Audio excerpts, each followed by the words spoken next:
Hello guys and welcome back to my channel. Yes, so today we'll be doing our gender reveal.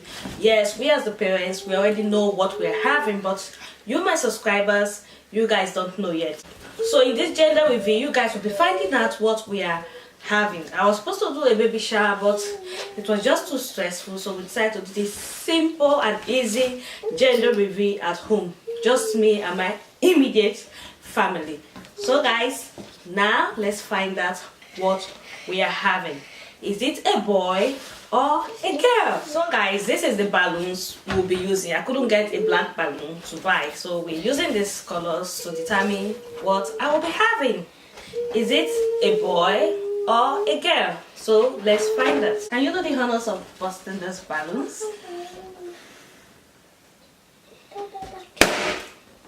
Oh, nothing. So which is the next one?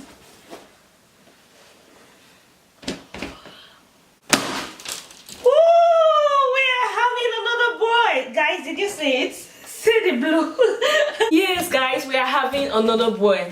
Guys, as you can see, we are having another boy. Even though I wished for a princess, but a child is a child as far as it's hale and healthy. So I'm going to be the only princess in this house. Imagine 3 guys with me. Another boy. It's a boy. Yeah. It's a boy. See, George is even happy that he's having a little brother. Yes, guys. Thanks for staying with us on this video. We'll see you all in my next video. Thank you. Bye.